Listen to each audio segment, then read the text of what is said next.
All right, let's jump right in. Today, we're going to tackle one of the biggest, most mind-bending questions out there. Can we actually travel through time?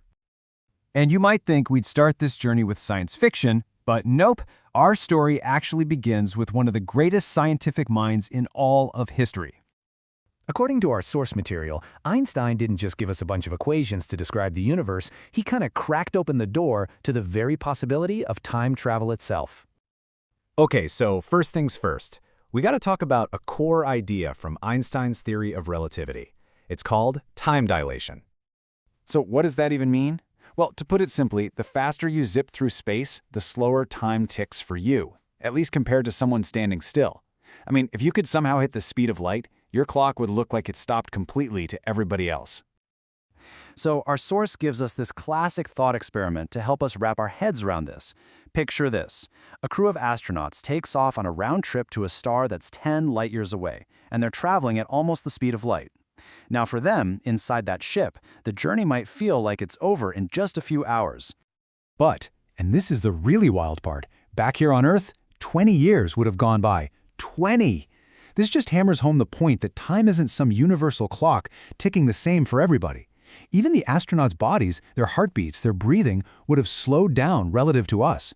Time, just as Einstein proved, is totally relative. Do you hear that and you think, great, time is just a river we can sail on, right?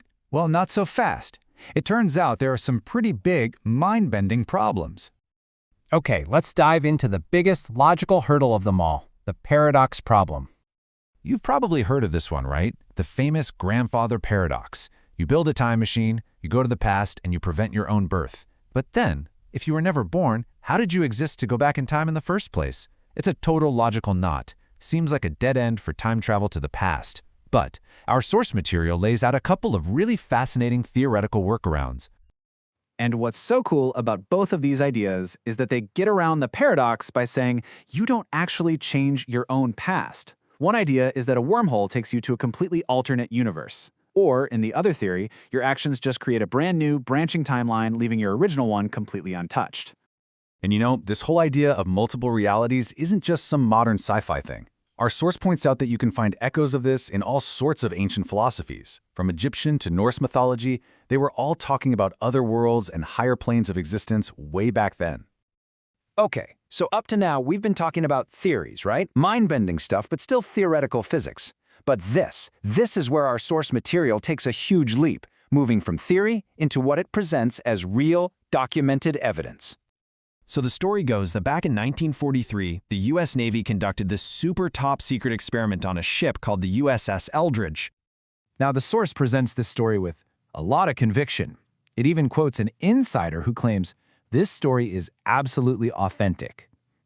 The allegation is that the whole experiment was based on Einstein's unified field theory and on ideas from the one and only Nikola Tesla.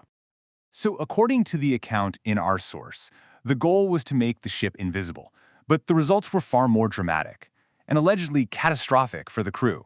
We're talking claims of sailors becoming fused right into the ship's bulkhead. The crucial point of this story is that an attempt to manipulate space-time had horrific human consequences. And it doesn't stop there. The source then proposes this really shocking connection, linking this one alleged experiment to some of the biggest mysteries of our time. So here's the theory laid out in the source, that the 1943 experiment didn't just end. The idea is that it ripped a permanent tear in spacetime. It then links this alleged event to the rise of disappearances in the Bermuda Triangle and that huge wave of UFO sightings that kicked off right after World War II. And the sheer scale of the Bermuda Triangle mystery is just staggering. We're talking over 1,000 missing ships and planes, around 8,000 lives lost, and the strangest part? Virtually no wreckage is ever found. Not a life jacket, nothing. So our source asks, with all the technology we have today, why doesn't the government investigate these zones? Could it be, it speculates, because they already know exactly what's happening? Okay. So let's pull back from the speculative stuff for a minute and return to fundamental science and the huge questions that physicists are still grappling with today. See, right now in physics we have two sets of rules. One for the really big stuff, planets, galaxies, gravity, and another for the really tiny stuff, atoms and particles. The problem is they don't play well together. They're totally incompatible. Einstein's final quest was for a unified field theory that would unite them into a single, elegant explanation for, well, all of reality. And our source suggests that unlocking this theory is the key to understanding everything, from the beginning of the universe to the possibility of time travel and other dimensions. And so, that brings us to the ultimate question, doesn't it? If time travel is possible, why haven't we been visited by tourists from the future? This whole journey takes us from the very real physics of Einstein to the speculative edges of conspiracy. So is time a river we can one day navigate or a current we're forever swept along in? Well, that remains one of science's greatest unanswered questions. What do you think?